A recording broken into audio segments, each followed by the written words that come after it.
जय हिंद दोस्तों, आप लोगों का स्वागत है मेरे YouTube channel Jitendra classes Saharsa पर। और मैं कल भाग 1 पढ़ा दिए थे पॉलिटी में, और हमें उम्मीद है कि आप लोग वीडियो को पूरा देखे होंगे और आप लोग सब्सक्राइब कर लीजिए। और इस तरह की वीडियो हम डालते ही रहेंगे, आप प्रतिदिन डालते रहेंगे। पूरा हम पॉलिटी को वीडियो हम YouTube पर डालेंगे, लेकिन आप लोग सब्सक्राइबर कर लीजिए। बगल में घंटी होगा, उसको दबा दीजिए, जिससे कि प्रत्येक वीडियो इस तरह के हम डालते रहेंगे, आप लोग देखते रहिएगा। ठीक है, तो हम ज़्यादा बात नहीं करेंगे और शुरू करते हैं।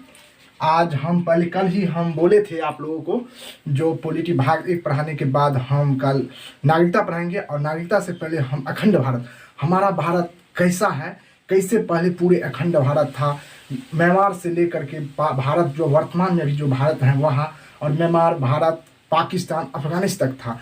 जब अशोक का जो साम्राज्य था तो हमारा साम्राज्य जो था ना वो पूरे अफगानिस्तान था, क्योंकि सिकंदर जब भारत पर आक्रमण किया था तो वो लौट कर गया था। सेल्यूकस निकेटस आया था जिसने अपनी बेटी हेलिना से विवाह किया था चंद्रगुप्त मौर्य को।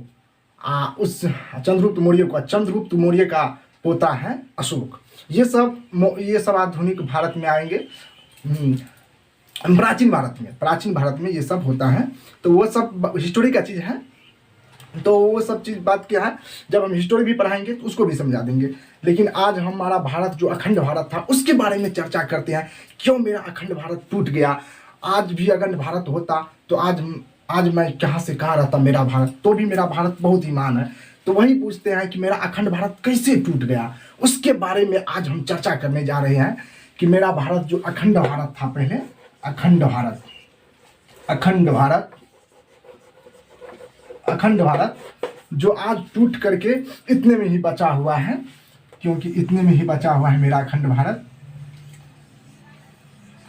इतने में ही बचा हुआ है मेरा अखंड भारत। मेरे को भारत नहीं इतना में ही अखंड भारत पाया हुआ है, जिसमें से यहाँ पर हो गया आपका पाकिस्तान हो गया, और यहाँ पर जो है ना अफगानिस्तान हो गया। और ये जो है ना यहाँ पर छूटा हुआ है, यह बीच में बांग्लादेश है, इस बीच में जो ना बांग्लादेश है।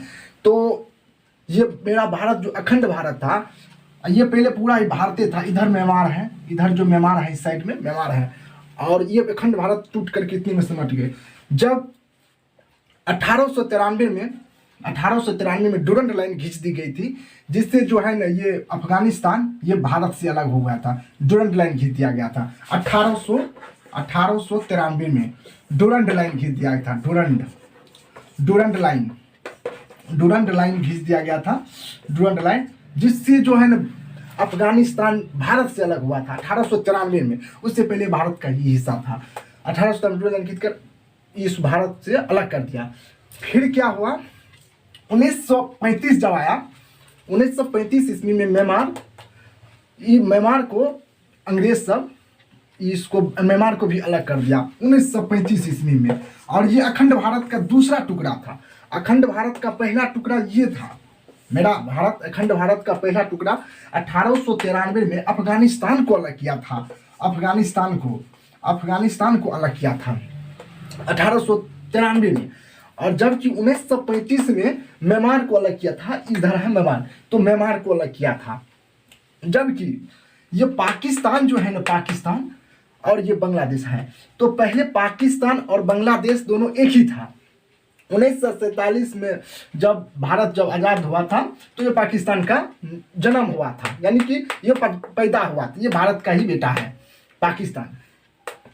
तो ये मुस्लिम जनसंख्या के आधार पर पाकिस्तान का निर्माण हुआ था। तो मुस्लिम जनसंख्या के आधार पर 1947 ईस्वी में माउंटबेटन ने इसे बनाया था। और जब 1947 में इसका मिलता, एक और पूर्वी पाकिस्तान हो गया बांग्लादेश, और एक और पश्चिमी पाकिस्तान हो गया पाकिस्तान। पश्चिमी पाकिस्तान और ये पूर्वी पाकिस्तान था बांग्लादेश। पहले 1971 में वो बना था, बाद में बनाएंगे, समझाएंगे जब वहाँ पर जाएंगे तब। तो ये अफगानिस्तान का जन्म हुआ कब, 1947 में हुआ था। 1947 में, जैसे 15 अगस्त 1947 को भारत आज़ाद हुआ था, और ये 14 अगस्त 1947 1947 को जो है ना पाकिस्तान का जन्म हुआ था। ये पहले से नहीं था, ये जन्म हुआ है। जिस कहते भी है, हमारा हमारा जो शास्त्रों में भी है और हमारा अंकल में सब चीज में कहता है, कुरानों में सब चीज में लिखा हुआ है कि जिसकी जन्म होती है उसकी मृत्यु होती है। तो एक ना एक दिन ये पाकिस्तान मर जाएगा। ये यानी कि जिसकी जन्म होती है उसकी तो मृत्यु निश्चित है। तो ये तो पाकिस्तान को जन्म हुआ था, आज मरे कि कल मरे उसका मृत्यु निश्चित है। तो इसको पाकिस्तान को तो आज न कल तो इसकी मृत्यु निश्चित है। चलिए, ये बेटा है तो भी तो 14 अगस्त 1947 को पाकिस्तान का निर्माण हुआ था यानी कि जन्म हुआ था। जब जो 1947 में इसका जो निर्माण हुआ तो भारत को इतने खंडों में इतने ही बचा था भारत। तब क्या हुआ, 1971 में आया ना, 1971 में ये पाकिस्तान और बांग्लादेश, जब ये पाकिस्तान जो थे ना बांग्लादेश, यहाँ पर ये राष्ट्रपति, यहाँ पर जो चुनाव हुआ था पाकिस्तान में और इधर बांग्लादेश में जब चुनाव हो रहा था तो यहाँ के जो जनता थी यहाँ के वोट दिया और यहाँ के जो थे ना वहाँ के प्रधानमंत्री जीत गया और यहाँ के प्रधानमंत्री हार गए। इस साइड के दोनों एक ही था, तो यहाँ के प्रधानमंत्री हार गया, वहाँ के प्रधानमंत्री हार गए। तो यहाँ पर क्या किया, इस तो बहुत गड़बड़ हो गया। तो यहाँ पर अपना सैनिक भेजा, 30,000 सैनिक भेजा है और यहाँ पर जितनी भी महिलाएं थी, लड़की थी, उस सभी को रेप कर लिया। यहाँ पर अपने खाता था कि जो यहाँ का जो है ना ये गड़बड़ है, ये यहाँ का आदमी बढ़िया नहीं है, ये भी मुसलमान था, ये भी मुसलमान था, ये भी इसी का नागरिक है, ये भी पाकिस्तानी था। लेकिन इसका छोटा सा को देखिए कितना हरामी है, अपने ही देश के नागरिकों को ये रेप कर दिया, 30,000 महिलाओं को रेप किया। तब यहाँ के जो प्रधानमंत्री थे वो भारत आया। उस समय भारत के प्रधानमंत्री इंदिरा गांधी थे। तो उस 1971 की बात है। तब ये जो है ना इंदिरा गांधी इसको सपोर्ट किया बांग्लादेश को और दोनों में और जंग हो गया तो भारत पाकिस्तान इसके खातिर भारत लड़ा। तो 1971 में भारत और पाकिस्तान के बीच युद्ध हुआ था बांग्लादेश के खातिर, जिसमें भारत जो है ना जीत गया बहुत ही बुरे तरीके से इसको हराया था। इसको बहुत ही बुरी तरीके से हराया था। 93,000 सिलेंडर जो थे ना, 93,000 सिलेंडर, 93,000 सैनिक जो है आत्मसमर्पण किया था। 93,000 सैनिक पाकिस्तान का आत्मसमर्पण किया। हम लोगों का जो सैनिक है बहुत ही बहादुर है, उसकी कल्पना ही नहीं की जा सकती, इतनी बहादुर है। अभी विश्व में सबसे नंबर 1 सैनिक माना जाता है भारत का। 93,000 सैनिक आज तक इतिहास में अभी तक तो नहीं हुआ है। 93,000 सैनिक कहीं पर भी कोई देश कम आत्मसमर्पण किए, लेकिन ये पाकिस्तान 93,000 सैनिक को आत्मसमर्पण किया था भारत के सामने, घुटने पर टेके हुए थे। तब भारत ने उसे माफ किए थे।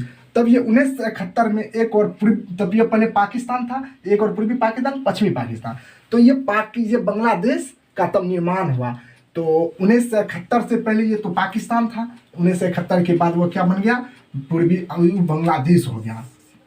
बांग्लादेश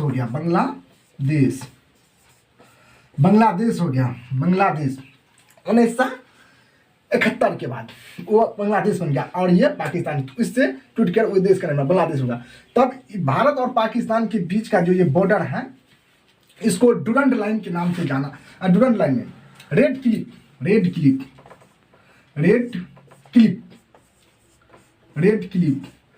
क्लिप रेखा के नाम से जाना जाता है। भारत और पाकिस्तान के बीच के बॉर्डर को कौन सी रेखा के नाम से, इन दोनों का विभाजन कौन करता है, रेड क्लिप रेखा खींच दिया गया। एक और पाकिस्तान हो गया, एक और भारत हो गया। और जब ये बांग्लादेश का निर्माण हुआ तो भारत और बांग्लादेश के बीच में जो बॉर्डर हुआ, इसको भारत और बांग्लादेश के बीच के बॉर्डर को जीरो लाइन के नाम से जाना जाता है। जीरो लाइन के नाम से जाना जाता है। भारत और बांग्लादेश के बीच के बॉर्डर को किस नाम से जाना जाता है, जीरो लाइन के नाम से जाना जाता है। इस तरीके से हमारा अखंड भारत जो है ना, अखंड भारत जो थे, इतना बड़ा साम्राज्य थे जो सिमट कर जो है इतने में रह गया था। तब ये क्या किया था अब समझिए। तो ये तो पाकिस्तान का बांग्लादेश का निर्माण हो गया, लेकिन तब पाकिस्तान 1971 से पहले जब भारत पाकिस्तान जो यानी कि अंग्रेज जो है ना, वो भारत पर जब गुलाम बनाया हुआ था, गुलाम बनाया हुआ था। तो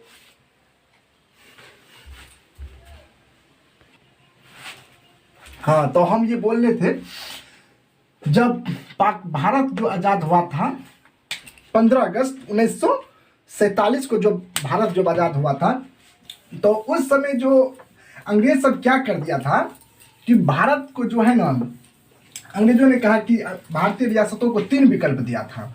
भारतीय रियासतों को कितने विकल्प दिया था? 3 विकल्प दिया था। चाहे वो भारत में रहे, चाहे वो पाकिस्तान में रहे, या स्वतंत्र देश बनावे।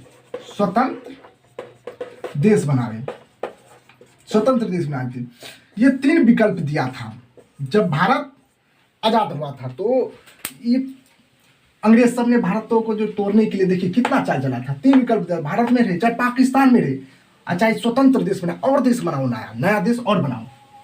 तब सरदार तब पंडित जवाहरलाल नेहरू ने बोला सरदार वल्लभ भाई पटेल को, ऐसे में तो बहुत गड़बड़ हो जाएगा, स्वतंत्र देश बना लेगा कोई भी राज्य, फिर से पहले जैसा हो जाएगा, फिर और खंड हो जाएगा, टूट जाएगा, क्या करे? माथा चकरा गया, करे तो करे क्या? उस समय भारत में जो छोटे शासक और हुआ करते, बहुत सारे छोटे, 552 से अधिक देशी रियासत थे।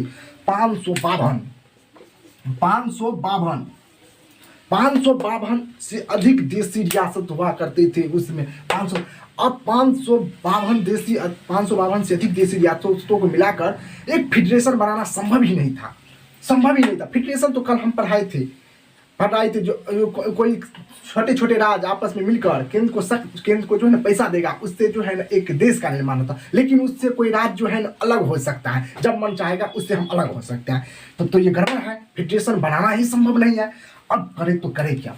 तो पंडित जवाहरलाल नेहरू सरदार वल्लभ भाई पटेल को बोला कुछ तो करो महाराज, नहीं तो ये 500 जे तो अंग्रेजवा तो क्या कर दिया, कहा भारत में रहो, नहीं तो पाकिस्तान में रहो, नहीं तो स्वतंत्र देश में सब जाएगा जो हम स्वतंत्र देश बनाए। 552 देशी रियासतें थी। अब तो माथा फूट गया, करे तो करे क्या? तब एक सुझाव आया कि यूनियन बनाए, और इस यूनियन की तहत कल हम पढ़ाए थे। कल आप लोग कल का वीडियो नहीं देखे हैं तो फिर बैक मेरे डिस्कशन में है उस पर दाबिए और फिर कल का वीडियो देख लीजिए। यूनियन पढ़ाए हैं अनुच्छेद 1, जो अगर अनुच्छेद 1 में आ गया यूनियन में, वो भारत से कभी टूटकर अलग ही नहीं सकते। यूनियन का अर्थ है जो एक बार मिल गया वो कभी इकल ही नहीं सकते, यानी कि एक बार राज्य में मिल गया तो वो हमेशा के लिए रह जाएगा। तो कहा कि तब सरदार वल्लभ भाई पटेल ने यूनियन बनाइए, और ऐसा नियम है जो अनुच्छेद 1 के तहत उसमें हमेशा के लिए उसे रहना पड़ेगा। तब तो कहा यह उपाय सही है। तो इसमें जो है ना सरदार पटेल, और इसमें 3 लोग बहुत ही महत्वपूर्ण भूमिका निभाई। एक तो थे सरदार वल्लभ भाई पटेल, पटेल लिख देते हैं, सरदार वल्लभ भाई पटेल। और एक थे वीपी मैनन,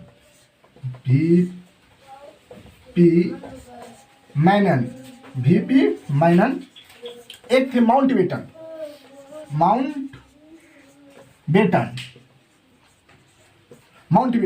वीपी मैनन, ये भी है, यू नहीं समझिए, भी है। वीपी मैनन, सरदार पटेल, वीपी मैनन और माउंटबेटन, इन तीनों ने बहुत ही महत्वपूर्ण भूमिका निभाया। और इन तीनों ने ही 552 देशी रियासतों को जो है ना यूनियन बनाया। ताकि आप लोग आइए, हम आप लोगों को कुछ नहीं करेंगे, जैसा है सब एकजुट रहेंगे। सब जो नहीं मानता था उसे दे दिया, जो आप रहिए राजा ही रहिए, थोड़ा के लिए सबको यूनियन बनाकर 552 देशी रियासतों को मिला लिया। लेकिन उसमें से जो 3 राज्य थे वो मिलने के लिए तैयार ही नहीं रहते। 3 देशी रियासतें, वो कौन कौन थे? वो 3 कहता था कि हम नहीं रहेंगे, हैदराबाद, जूनागढ़ और जम्मू कश्मीर। अब इन तीनों में विवाद हो गए। ये तीनों बोला नहीं, हम नहीं रहेंगे। हैदराबाद कहता था हम पाकिस्तान में मिलेंगे, जूनागढ़ बोलता था हम भी पाकिस्तान में मिलेंगे, और जम्मू कश्मीर बोलता था हम स्वतंत्र देश बनाएंगे।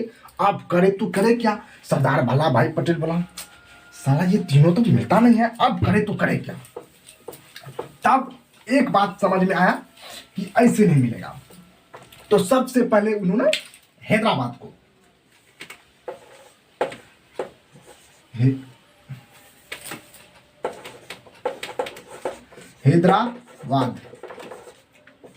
हैदराबाद जो थे ना, हैदराबाद को क्या किया, ये कहता था कि हम यहाँ के निजाम जो थे ना वो कहता था कि हम जो है ना पाकिस्तान में रहना चाहते हैं। तो सरदार वल्लभ भाई पटेल ने जो है ना क्या किया, पुलिस के वर्दी में सेना को भेजा, सेना को भेजा। ये कहा क्या, ये तो गड़बड़ बात है। यूएनओ में गया, कहा कि देखते हैं ये हमको सेना भेज रहा है। कल कि वो सेना नहीं है, ये तो पुलिस का वर्दी में गया, तो सेना बनकर थोड़ी गया, वो पुलिस के वर्दी में गया। कहीं ये तो पुलिस है ना, पुलिस के वर्दी में उसको कहा, पुलिस के वर्दी में भेजा। उसको कहते हैं ऑपरेशन पोलो। किसके तहत? ऑपरेशन पोलो के तहत जो है ना हैदराबाद को भारत में मिला दिया। जो नहीं मानता था उसे दंड देता था, और उस तरीके से हैदराबाद को भारत का अंग बना। ये पहले पाकिस्तान में जाना चाहता था। कौन से ऑपरेशन के तहत? ये पूछता है एग्जाम में, ऑपरेशन पोलो के तहत। ऑपरेशन पोलो के तहत कौन सी ऑपरेशन? ऑपरेशन पोलो के तहत। ऑपरेशन पोलो के तहत, ऑपरेशन पोलो के तहत जो है ना हैदराबाद को जो है ना भारत का अंग बनाना। ये तो बन गया। एक जूनागढ़ था, वो जूनागढ़ जो थे गुजरात का ही एक रियासत था। जो चाहता था वो भी चाहता था कि हम भी पाकिस्तान में, सबको पाकिस्तान का मन था। तो ये जूनागढ़ जो था ना, जूनागढ़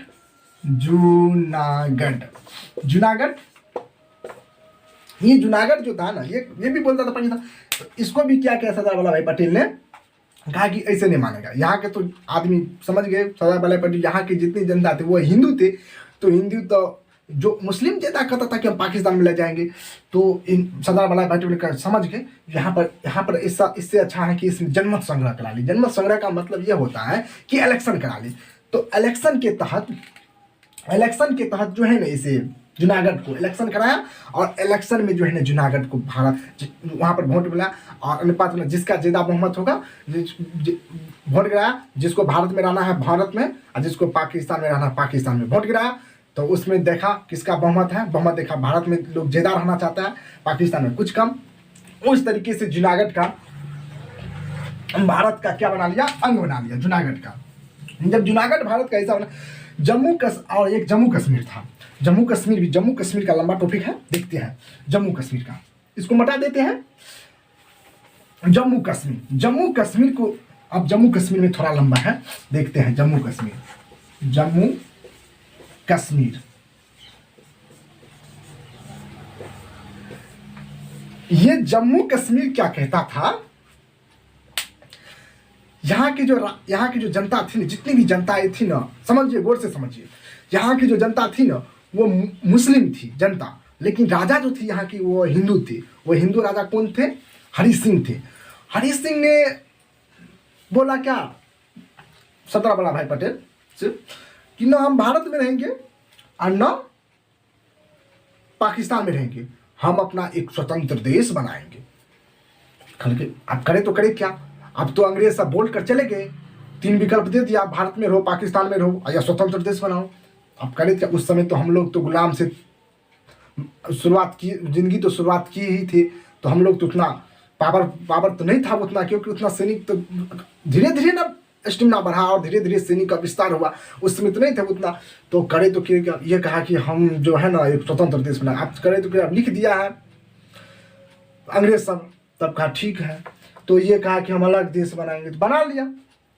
तब क्या किया, जब तक ये बनाए जब तक पाकिस्तान चट्टा सब आक्रमण कर दिया। इस सब जम्मू कश्मीर यहाँ पर आए, जम्मू कश्मीर ये ऊपर में है, जम्मू कश्मीर, ये पाकिस्तान जम्मू कश्मीर पर आक्रमण कर दिया।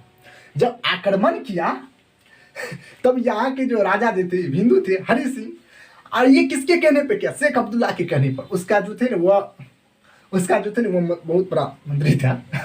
तो इसके कहने पर, शेख अब्दुल्ला के कहने पर ये हरि सिंह को लगा कि हम स्वतंत्र देश बनाएंगे। वो तो मुस्लिम था, तो शेख अब्दुल्ला के कहने पर ये तो स्वतंत्र देश बनाने की घोषणा की। जब तक पाकिस्तान आतंकवादी को घुसा दिया अपना सेना को, और इसका जो है ना इतना प्रतिशत क्षेत्र जो है ना 30% क्षेत्र कब्जा कर लिए अंग्रेज के। जब हरि सिंह को जो लगा ना अब हम नहीं बचेंगे, तब हरि सिंह दौड़ते जैसे आया नेहरू जी का क्षमा पदार्थी हमको क्षमा कर दिए। कह के चट्टा आते हैं, उस दिन आता तो इतना तो नहीं ना पता रे, फटकारा, कहा नहीं कुछ भी कीजिए महाराज, बचा लीजिए।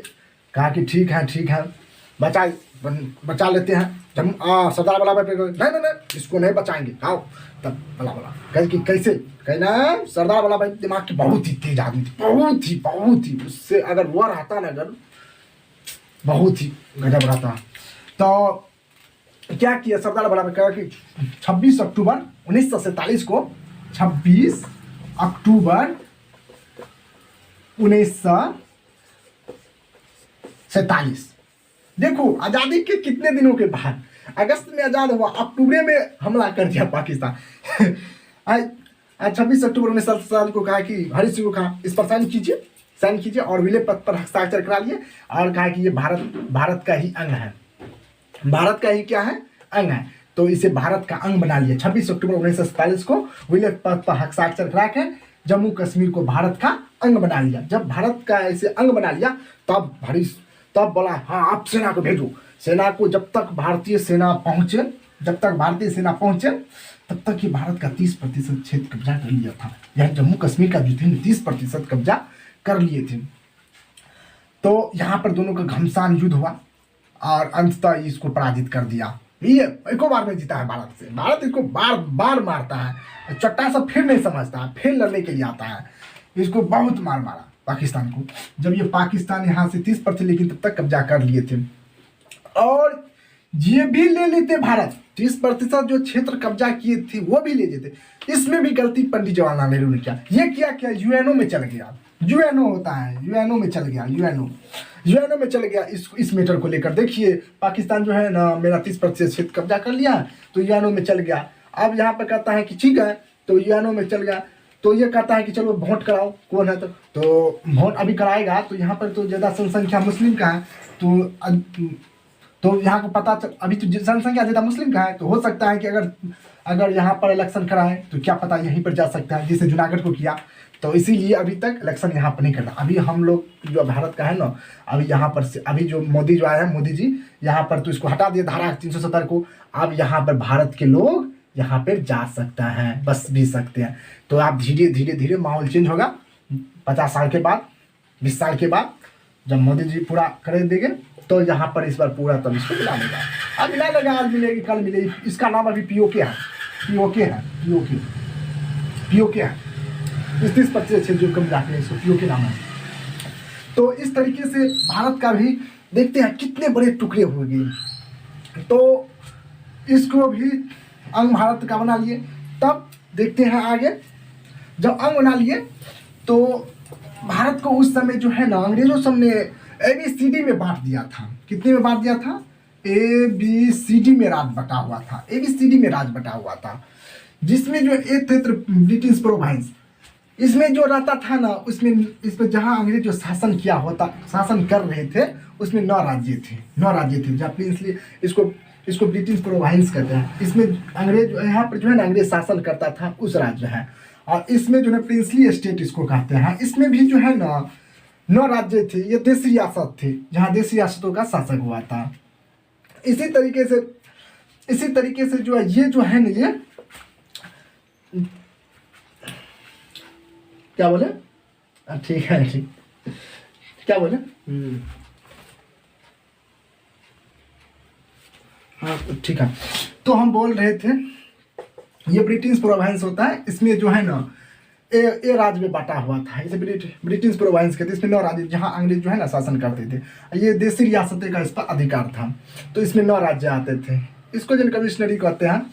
इसमें जो है ना 10 राज्य थे, जिसको जो है ना 10 राज्य जहाँ जो है बड़े बड़े शहर होते थे, बड़े बड़े शहर जहाँ अंग्रेज सिर्फ उस पर कब्जा किए हुए रहते थे, उसमें आते थे। ये सी को देते थे। और डी में जो ये केंद्र शासित प्रदेश था, इसमें एक था। तो इस तरीके से जो है ना अंग्रेजी से बांट कर रखे हुए थे राज्य को। तो हम चाहते हैं कि अब कल जो भाषा के आधार पर जो राज्य का जो निर्माण होगा, किस तरीके से भाषा के आधार पर राज्य का निर्माण होगा, उसको हम कल के टॉपिक में बताएंगे। क्योंकि आज वीडियो बहुत ही लंबा हो जाएगा, कम से कम 15 मिनट और लगेगा, 15 मिनट लग जाएगा, क्योंकि 15 मिनट लग जाएगा। तो इसलिए क्योंकि भाषा के 15-20 मिनट और लग सकता है। भाषा के आधार पर राज्य का गठन कैसे हुआ ना हुआ, इसके आधार कमेटी गठन आएगा, जेवीपी समिति आएगा, फिर उसे पेटू श्री राम लो आएगा, बहुत सारे भाषा के आधार पर राज्य का गठन होगा, पंजाब का कैसे हुआ और उस समय कितना बड़ा, ये सब कल हम बताएंगे किस तरीके से भाषा के आधार पर राज्य का गठन किया गया था। भाषा के आधार पर कल बढ़ाएंगे। तब ये खत्म होने के बाद हम परसों आपको नागरिकता पढ़ाएंगे। नागरिकता और नागरिकता भी परम जरूरी है। आप लोग धैर्य मान कर रखिए, चैनल को सब्सक्राइब कीजिए और इस तरीके के वीडियो आप लोग पर डालते रहेंगे। आप लोग बगल में दाहिने साइड होगा और घंटियां उसको दबा दीजिए, क्योंकि हम इस तरीके की वीडियो हम डालते रहेंगे, आप लोग देखते रहिए। और आप लोग कमेंट भी किया कीजिए, क्योंकि कमेंट से हमको ये पता चलता है कि आप लोग सच में देखते हैं। आप लोग और जानने की इच्छुक हैं तो बताइए, यहाँ पर सर यहाँ पर गलती हो, यहाँ पर जो है ना और हम नहीं समझे तो फिर कल से समझा देंगे वहाँ पर। तो ये सब जी कमेंट में बोलिए, जिससे हमको भी मोटिवेट होता है क्योंकि आप लोग सच में जागृत है पढ़ाई के पीछे। ठीक है, तो हम यहीं पर रखते हैं, आगे हम कल जाएंगे। जय हिंद, जय भारत।